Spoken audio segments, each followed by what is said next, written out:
tipe-tipe pengalaman keagamaan. Ada 4 tipe. Yang pertama numinus, yang kedua prayer atau doa, yang ketiga miracles, yang keempat conversion. Apa saja bentuk tipe pengalaman keagamaan? Yang pertama tipe numinus.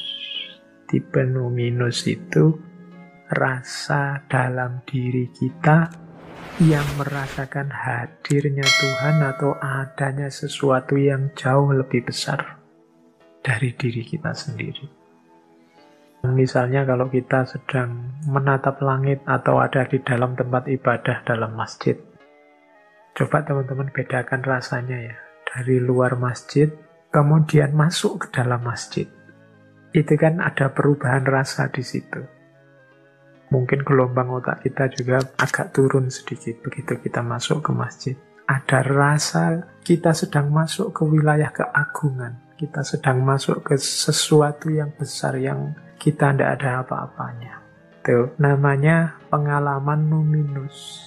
Misalnya juga seandainya nggak di tempat ibadah, coba keluar, lihatlah langit yang luas. Lihatlah mendung yang jejer-jejer. Lihatlah bintang kalau malam, bulan. Itu kan rasanya betapa kecilnya kita. Ini betapa maha kuasanya Allah. Ini pengalaman numinus namanya. Jadi kalau teman-teman membaca kitabnya Imam Ghazali itu, yang tentang hikmah penciptaan alam, kapan-kapan kita bahas ini ya. Jadi di antara hikmahnya langit itu adalah kalau kita melihat kepada langit, ada rasa kecil, kita berada di bawah keagungan yang besar. Nah, ini pengalaman numinus. Merasakan hadirnya Tuhan dalam hidup kita melalui alam, melalui hal-hal sekeliling kita. Ini pengalaman numinus. Kemudian yang kedua, prayer. Prayer ini ketika kita membangun hubungan dengan Tuhan, ketika kita menyapa Tuhan, ketika kita merasakan kuasa Tuhan saat kita berhubungan. Prayer itu makna letterleknya doa. Jadi saat kita berdoa, saat kita sholat itu kan makna harafiahnya doa. Jadi ini kita yang menyapa Tuhan. Kita sedang menghubungi Tuhan. Kita sedang membangun relasi dengan Tuhan. Nah, ini juga sejenis pengalaman keagamaan. Waktu teman-teman berdoa, apa yang dirasakan?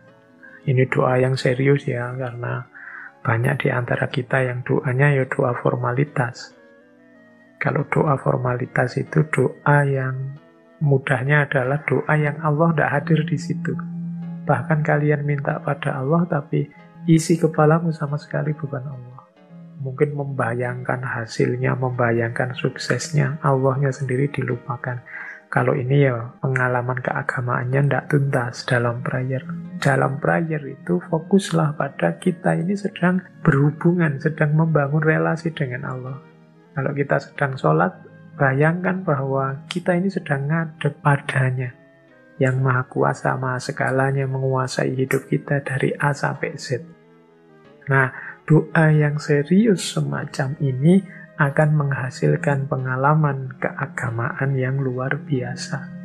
Doa inilah nanti yang efeknya besar untuk kehidupan kita. Doa ini nanti mungkin isinya doa tidak terkabul atau dikabulkan oleh Allah sesuai yang lebih baik menurut Allah, tapi sebelum itu efeknya dalam diri kita penting doa itu. Yaitu kesadaran kita akan Allah, kesadaran kita akan keterkaitan kita dengan Allah. Itu prayer namanya. Kemudian yang ketiga, miracles.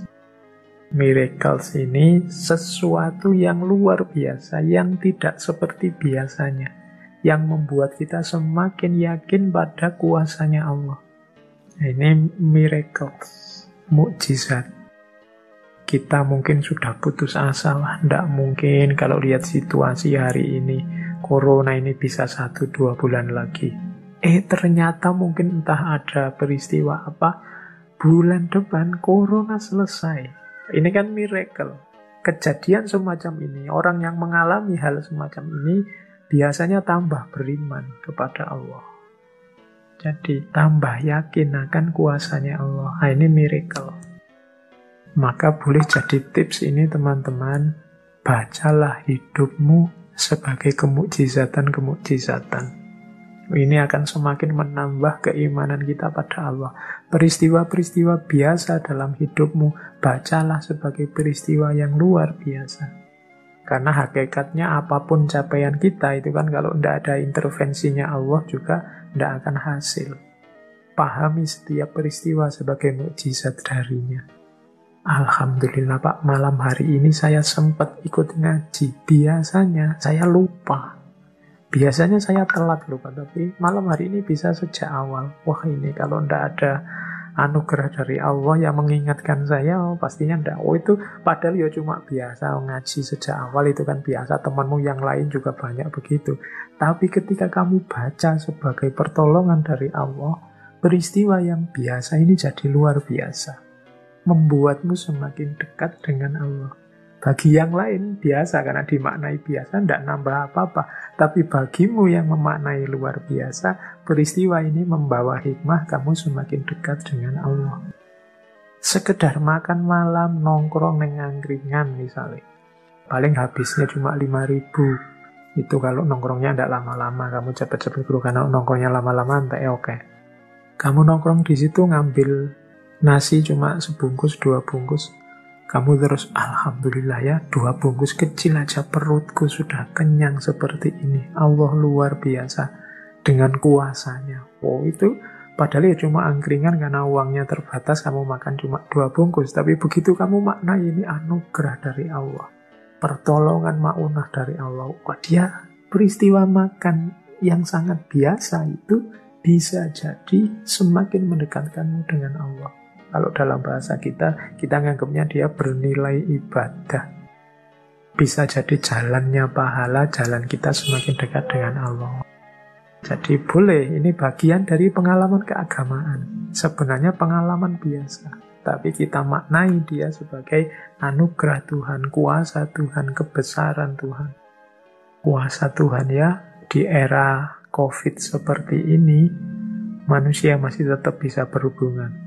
Allah masih menitipkan hikmahnya dalam diri banyak orang sehingga kesulitan-kesulitan semuanya bisa teratasi. Itu jadinya terus semakin mendekatkan kita dengan Allah. Kalau prayer tadi kita yang mendekat, kalau miracle itu Allah yang melakukan sesuatu yang luar biasa. Yang keempat, conversion. Conversion ini perubahan dan disebut turning point, perubahan hidup. Ini bagi teman-teman yang suka kajian-kajian isu-isu kajian Islam terbaru, kemarin kan banyak dibahas tentang hijrah. Hijrah dalam konteks kajian kita malam hari ini ya konversi itu. Jadi konversi adalah satu pengalaman keagamaan di mana seseorang mengalami dramatic spiritual turn. Jadi ada pembalikan, ada spiritual turn, pembalikan spiritual yang dramatis. Ya bentuknya macam-macam. Misalnya dari tidak beragama jadi beragama. Orang tidak percaya Tuhan terus mengalami ujian hidup yang luar biasa sampai dia pontang-panting kemudian sadar, wah, ternyata aku itu lemah. Terus masuk agama. Itu bisa dari tidak beragama ke beragama. Atau ada kalanya juga dari satu agama ke agama yang lain. Ini kisah mu'alaf atau kisah murtad. Itu jenis konversi juga. Mu'alaf itu berarti dari luar Islam ke Islam, atau murtad dari Islam keluar Islam. Nah, itu jenis konversi juga. dramatic spiritual turn. Biasanya ada momen-momen peristiwa-peristiwa pendahuluan yang membuat dia kemudian balik. Dari beragama tidak serius menjadi beragama sangat serius. Itu juga sejenis konversi. Kemarin cuek sama agama.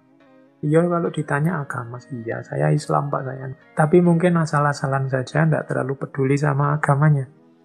Tapi mengalami peristiwa tertentu, momen tertentu, mungkin kesulitan tertentu, terus dia balik. Dari semula cuek, sekarang saya harus serius beragama. Mungkin Allah mengingatkanku selama ini aku tidak serius menjalani agama dan seterusnya. Nah ini juga jenis konversi. Ya contohnya fenomena hijrah.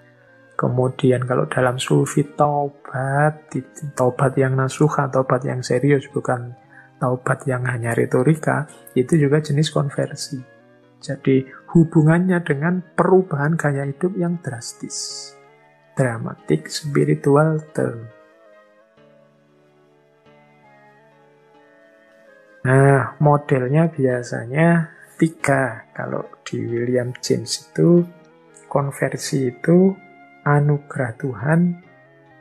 Ada kalanya setelah orang lama hidup dalam kegelapan, lama hidup dalam kekacauan, lama hidup dalam jauh dari Tuhan, jauh dari agama, tiba-tiba mendapat pencerahan. Yo, kalau cerita misalnya dulu kita pernah mengkaji Sunan Kalijogo, waktu mudanya pernah jadi berandal, namanya Berandal Lokojoyo. Nah, nanti antara lain pertemuan beliau dengan Kanjeng Sunan Bonang membuat dia mengalami dramatic spiritual turn.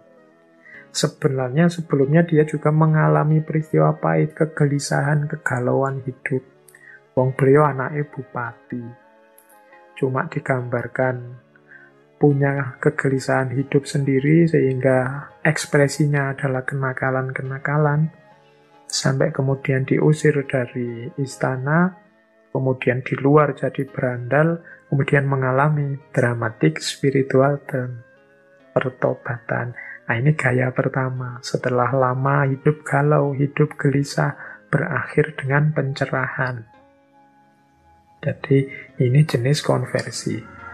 Ada juga gaya kedua, pencapaian setelah lama mencari. Kalau ini memang, kalau yang pertama tadi kan tidak ngiro, tiba-tiba menemukan peristiwa, terus jadinya mengalami konversi. Ada yang memang sejak awal mencari. Sudah lama Pak, saya tidak seret dengan gaya hidup saya, tidak seret dengan ajaran yang sekarang saya jalani. Kemudian dia baca-baca, dia mencari guru ke sana kemari, dia pokoknya menuntut ilmu. Ini pencarian spiritual. Sampai di titik tertentu ketemu yang dia inginkan. Nah itu pencapaian setelah pencarian spiritual yang panjang. Ya kalau mau ilustrasi misalnya kisahnya Imam Ghazali waktu beliau mengalami kegelisahan intelektual. Bisa dibaca di Al-Munqidh Minad Dhalal. Bagaimana beliau menjelajahi semua ilmu. Ilmu-ilmu yang kelihatan empiris sampai ilmu-ilmu yang rasional dan nanti berakhir di ilmu tasawuf, kesufian, yang di situ beliau merasa menemukan kebenaran yang sejati. Ini gaya konversi kedua.